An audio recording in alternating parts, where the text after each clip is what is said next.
waxaanu ka cabanaynaa mushahar la'aan نترترت نبابي ثولي بعدنا نوموجا عندنا نوم مقنع حتى نك ودك هاي ثمد حوينا مدلوجي shaqaalaha madbacadda qaranka Soomaaliland ayaa maanta mudaharaad cabasho ka dhexsamay xarunta guud ee madbacadda qaranka ee magaalada Hargeysa iyagoo ka cabanaya mushahar la'aan 4 bilood ah hadaba shaqaalahani ayaa waxay saaka si khaas ah ula hadleen TV-ga caalamiga ee RTN iyagoo ka cabanayay mushahar la'aan soo food saartay muddo 4 bilood ah shaqaalahani ayaa waxay madaxweynaha Soomaaliland ugu baaqeen in uu goobta madbacadda qaranka yimaado isla markaasina uu ku kurgalo xaaladda ay ku sugan yihiin shaqaalahaynaha madbacadda qaranka ee Soomaaliland shaqaalahaynaha oo umurtaasi ka hadlayeen waxa hadaladoodii kamid ahaa ugu horeyn waxaan baaq u dirayaa madaxweynaha dalka Mushahar Cabdi aan leeyahay sida kuma nimooday dad anagu waxaan nahaynaa lacagtii qeydin halka baanku ka haya lacagtii oo bisin waanu dhimanay bishii afraad baan la socotaa annagu waxaanu doonaynaa adiga waxaanu ka doonaynaa inaad sida ugu dhaqsaha badan madbacadda u timaadid oo aad dadkan aad xeelka u soo idmatay aad ka wareysatid bal xaaladan iyo sida ku dhacday lama qancin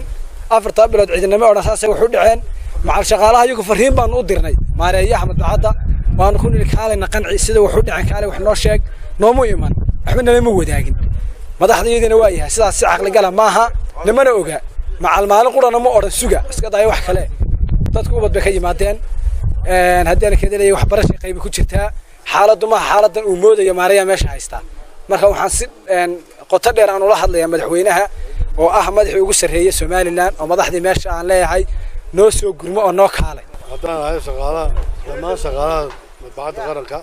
waxaanu ka cabanaa mushahar 4 bilood oo bishiina ay tahay bishii afraad aan ku jirno حقيقي بسوق الشهر رمضان بلغوا جلادات وشغالوا هبيني ما بتاعيهن وضاعت أفرتها بلولا لودا بلاديجي وين لود هينا وحنو بهنا هاي إن صدق ساعة نلسوق جارو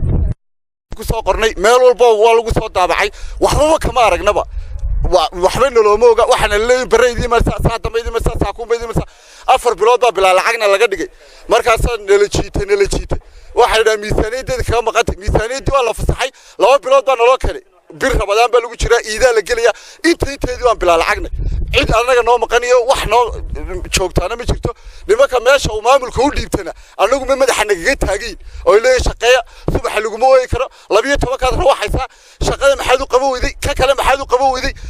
cadaadis uma nagu hayaan madaxweynaha qaranka waxaanu ka codsaynaa haduu hay'adaha qaranka uu madaxweynaha Soomaaliland ka yahay inuu hay'adihiisa hoos u eego wakaaladii madbacadda qaranka qaranka oo ah hay'adaha ugu halbowleysan qaranka Soomaaliland dhanka kale maranu isku daynay in aanu wax ka weydiino maareeyaha madbacadda qaranka Soomaaliland oo nuqadka telefoonka kula xiriirnay ayaanay noo suurtagelin inuu wax jawaab naga siiyo isku soo wada duubo shaqaalahani ayaa waxay sheegteen in muddo 4 bilood uu ka maqan yahay mushaharkii ay ku shaqeynayeen isla markaasina waxay madaxweynaha ka codsadeen inuu xaaladooda darso boqor Axmed Cabdi RTN TV Hargeysa